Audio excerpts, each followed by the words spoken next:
if you're someone out there suffering from anxiety, you're not alone. There's so many people that have this particular condition, and maybe you're not even stressed out and you're still getting these anxiety episodes that just won't go away.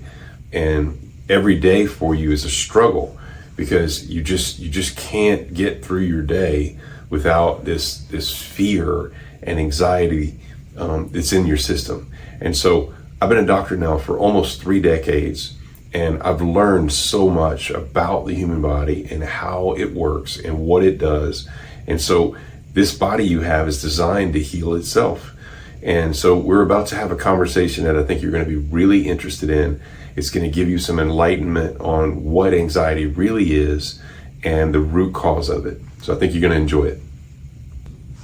All right, today I'm here with Dr. Chris Cormier, and we're going to be talking about anxiety. Alrighty, hi, Dr. Cormier. Good morning. When people come to you with anxiety, what do they say hasn't made sense about why it hasn't fully resolved?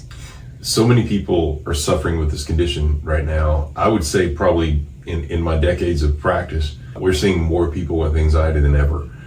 And they're confused because they don't know what to do. A lot of them are just relying on medications to temporarily relieve their symptoms, but it's not actually fixing the root cause. Yes. At that stage, what are they most afraid of being told or not being told by another professional? They're already scared and already anxious, even in times where they're not stressed out. They just feel this inner anxiety and they don't know what to do. And some people think it might be permanent, and it may lead to more or to worse health in their body. Why does anxiety often cycle instead of fade with time? So your body is designed, you have 2 sides of your nervous system. You have one that's a sympathetic side, meaning worried, fearful, anxious, surviving, right? The other one is a healing, calming, relaxing, digestive, sleeping side. It's called the parasympathetic. And so we want to balance between those 2 nervous systems. And what we're seeing nowadays, especially in the United States, is a major imbalance in sympathetic, where people are overly sympathetic. This side of the nervous system, the sympathetic side, the worried, fearful, surviving side, is very overactive in comparison to the healing, calming, relaxing, digestive side. Why do symptoms intensify during rest or at night when the body slows down? So with the body, there are 3 types of stress that can affect your nervous system. And so you want to think your brain's here, right? So it's your power company in your body. And there's 3 different types of stress that can affect you on a daily basis, every second of every day. It's crazy to think about it, but we have emotional stresses, we have environmental stresses, and we also have physical stresses. And so any of those particular stresses at any given moment of your life can affect some of the cells in your body and make them lose power from your brain, and it can cause all kinds of fearful, oh my goodness, my body's not right, signals to happen. Many people are told nothing is wrong. Why doesn't the body respond to reassurance? So your body is designed to heal itself. There's an innate ability that's God-given in our bodies where it's literally designed to heal itself. And it's, in my opinion, one of the coolest device or machine ever invented in the history of the world. Because you think about it, you have a cut, it should heal. Some cuts don't heal, they take longer to heal, and there's a scar. Some cuts never heal. Those are all dependent on how healthy those cells are in the body, in that respective area. So you want to think of this condition, anxiety, there's so many factors that lead to it, but it's really an imbalance in those 2 nervous systems that you have to address. What early warning signs of nervous system overload are most often dismissed or normalized? So people on a daily basis, I think everybody has fears. Everybody has worries. When it starts to get overwhelming for people, and it ends up staying in your mind all the time, there's a level of it where it gets out of control almost, and people don't realize where that level is because there's so much worry and fear and anxiety that's already in our minds. especially in the United States. We live at this high-paced world, and just right now, there's so many factors that can affect your body and your cells that was in place, 30 years ago. You see a lot of patients on the daily. When someone walks into your clinic with anxiety, what do you notice immediately that questionnaires never capture? So when somebody comes to our clinic, the Nerve Health Institute, we do a very, very thorough history. So we get into understanding their body, all the emotional stresses they've been through throughout the course of their life, all the physical stresses, and all the environmental stresses. We try to figure out what that person has been throughout their entire life. It's not just, people assume anxiety could just be emotional things you've been through, but it's not at all. It could be a physical stress. It could be an environmental stress. It could be Wi-Fi that's affecting your body and you don't know about it. So once we get that history, then we go through a very detailed examination where we examine the power company, where we go through the brain and the spinal cord and the 88 major nerves that connect to all your trillions of cells. We try to figure out where those disconnects are. And we try to get the brain to start healing itself, because once the brain understands where power outages are, then it can start to get those back. You talk a lot about the different sides of the nervous system. Why does the nervous system stay in survival mode long after the original stressors are gone? Shouldn't technically do that. But when your nervous system is weak, and remember we talked about that parasympathetic, healing, calming, relaxing side, when that side is weak, and this side, the sympathetic, surviving, worried, fearful side is strong, then there's a major imbalance that happens, and this one doesn't balance the other one. That's why it would happen. Why does the body react before logic, breathing, or rational thought can even intervene? So there are so many stressors in today's world. People all the time, the world's increasingly getting harder to live in by the minute.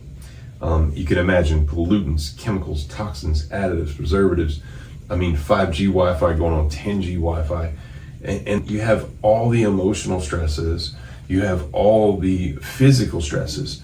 It could go back to when you fell off a swing when you were a kid and you damaged some cells in your butt. Many different things that could happen.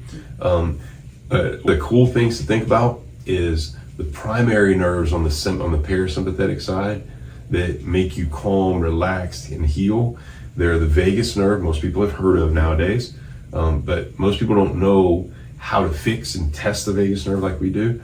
But also the sacral nerve, so down where your butt is, there's the sacral plexus, and this plexus, which is here, and then the vagus nerve, which is up here, those are the primary nerves on the parasympathetic side.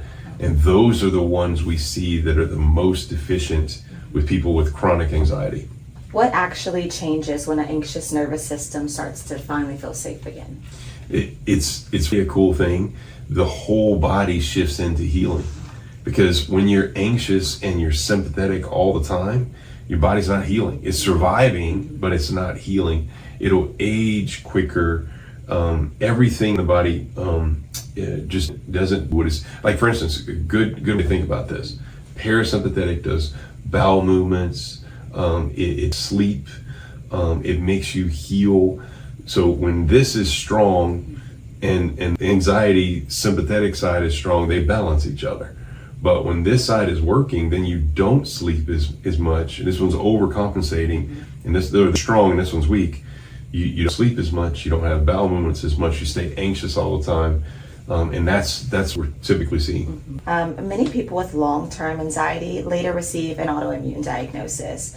Why does that overlap occur so often?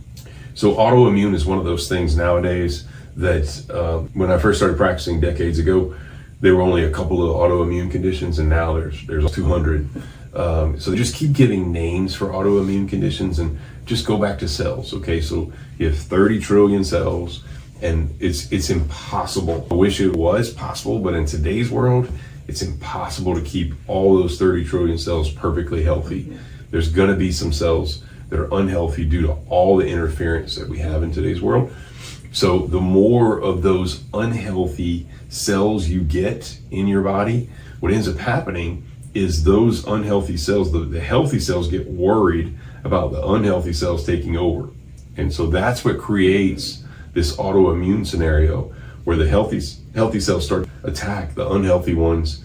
And that's my opinion on autoimmune. It's different than everybody else, but basically it's balance. You want to think of it. So when you're over sympathetic all the time, you're not in healing mode, you're gonna get more unhealthy cells. And the more unhealthy cells you get, the more likely you're gonna develop some autoimmune conditions. In your experience, how often is autoimmune a downstream expression of chronic nervous system deregulation? Exactly what I just said. The more unhealthy cells you get in the body, basically the higher you're going to end up with multiple autoimmune conditions. Remember, these in your gut, right? They could be in your tissues, they could be in your nerves. There's all scenarios. We have literally seen every autoimmune condition you can imagine, and we've reversed so many of them just by connecting the brain to the cells, getting oxygen back to the cells, making sure the cells are properly hydrated and proper frequency to the cells. What happens when anxiety-driven physiology is treated purely as an immune problem? So from the conventional side, when they're working on autoimmune conditions, they're trying to suppress the immune system. In my opinion, that's not the right approach because it's not fixing the root of the problem. It's just kind of temporarily offering a Band-Aid. But from our perspective, we want to fix as many of those unhealthy cells in the body as we possibly can and shift this self-healing capacity higher. Because remember, when that sympathetic is really, really dominant and the parasympathetic's not, your body's not healing. It's not healing like it should. So we got to get this back stronger, that both nervous systems equal so that this self-healing capacity can shift. And overall what that does is anxiety just goes away, or it dramatically shifts. Why can suppression approaches worsen both anxiety and autoimmune symptoms? So if you're with anxiety, remember, so many people will develop all these other because the more dominant you are, the more unhealthy cells you're going to get. It's kind of it's not a recipe actually for health. So overall, the more of those unhealthy cells you get, the more autoimmune you get. And the more, from a conventional side, they just medicate you with anti-anxiety drugs, and then you start to get immune system suppression drugs. Well, that route, opinion, is definitely not the route for overall health. So it literally, in patients, they just stay on this hamster wheel. They just need more and more of those meds over time, but don't address the root of the problem. You work with a lot of frequency-based therapies and anxiety and autoimmune labeled cases. What is the body actually responding to? So we have 30 trillion cells, and every one of those cells has its own resonant tune or frequency, which is crazy to think about. But each cell, like for instance, the heart cells have a different tune than maybe the large intestine cells or femur cells. All the cells in the body have a different frequency or tune. So when each cell is tuned up, it can do its job. But when the cell starts to lose its frequency or tune, like a guitar string, it needs to be tuned up. And so we have these devices nowadays that you literally just put in your pocket. They're the most advanced devices I've ever seen, actually, because we had to develop something to help people at home, right? So we obviously can help people a ton here at the Nerve Health Institute with all the technology we have, but we had to find things to be able to help them 24/7. And there's settings that will actually tune up cells that calm your body down in your pocket, which is amazing. Wow, that is absolutely amazing. Why are anxious nervous systems often hypersensitive to aggressive interventions? So the more unhealthy cells you have in your body, then it's hard for the body to shift to heal. So you have to incrementally just start to do basic corrections. And that's one of the here that we had to shift into doing. I used to be a visit by visit clinic, but now when people come to us, we have to go through corrective plans, because a lot of times by the time they get here, they're so unhealthy. They have so many unhealthy cells. They have so many conditions that we got to put them through a corrective phase that boosts them back to their health and gets them feeling so much better. but we're not the type of clinic where we just do that stuff. We also teach them and provide them with the best resources for home, so that ultimately our best patients don't need us very much in the future. What happens when the nervous system finally receives signals it doesn't have to fight anymore? So again, going back to the balance, whenever we correct and strengthen that parasympathetic, healing, calming, relaxing side, everything gets better, because the body starts to shift and it starts to self-heal better. So it actually, stronger your nervous system is, the less likely it's going to be affected by stress. The less likely something small is going to happen that's going to crash you. And that happens all the time to people. Is, maybe somebody, an example would be a strong nervous system doesn't get damaged as easy by a physical stress, by an emotional stress, or by an environmental stress. But a weak nervous system can just absolutely crash. I mean, you're driving along, it pulls out in front of you, and you lose it, right? It would be an example of a weak nervous system. Why does regulation matter more than control at this stage? So you have to, I can't enough. The one thing that they're lacking is a manager of nervous system. I think the nerves, they should have attention over the years than their teeth, right? Not saying teeth aren't important, but the nervous system by far is the most important thing in your body. And unfortunately, today's world, the nervous system has so much than ever in history. So of course, the nervous system is being affected, and having somebody to monitor and regulate your nervous system is probably the most important thing you can do for your overall health. Yes. We've seen a lot of public figures, including Lady Gaga, speak openly about living with anxiety. Why doesn't success, money, or visibility calm the nervous system? So if you want to think of it, there's so many sensors, like on Google, whatever nowadays, that are basically watch certain things, and they're closing off other things that you don't know about. And so the things we're talking about today, most people have never heard of. And we're kind of like this hidden gem, because I've been at this for so long and we've made so many discoveries, and all we're doing is trying to educate on the possibilities of the human body and what it does and what it's capable of. But I want you to think even further, even more into that, as Big Pharma, they don't want you to think the body heals itself. They want you to think pill, surgery, and a 5-gallon of pills, when you're in a nursing home later. We're on the reverse side, where we want to keep your body's ability to heal itself at the highest for the whole time you live on planet Earth. What does that reveal of how misunderstood anxiety really is? It reveals a lot. This whole condition, I think most people, maybe most people now are starting to get away from this and think differently, but for many years, any type of condition in the body like anxiety, people just kind of, it was lack of a pill, right? So deficiency in a pill, but anxiety is not a deficiency in a pill. Anxiety is an imbalance in your nervous system that needs to be addressed with some high level, and basically, if you think of it, the human body has a lot of ingredients, but the top one is oxygen gas, then you have water, then you have light, energy, which we talked about with the brain connecting to the cells, that's the nervous system, and then there's frequency. And if those things get addressed in the body and you nurture the cells, then this type of symptom like anxiety, it doesn't happen much as people experience it. How does awareness increase conversation but rarely resolutions? So people need to be educated properly. I think there's so much information out there nowadays that if you're listening to different doctors, you might get 25 different opinions. You have to pick the right resources when it comes to your body healing, and that's complicated nowadays. There's too much. It's an overwhelming amount of information. So where I feel we have the best information out there, because we're focused laser beam on the body's ability to heal itself, and just maximizing and optimizing that.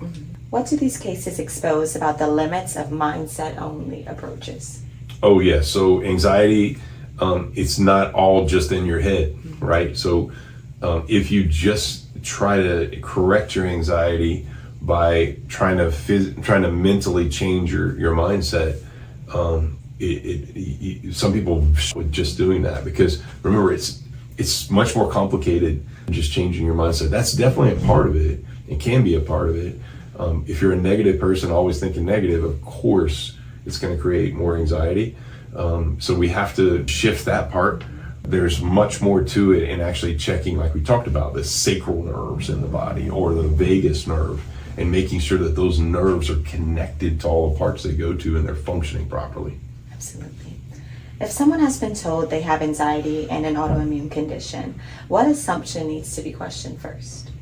So the assumption needs start.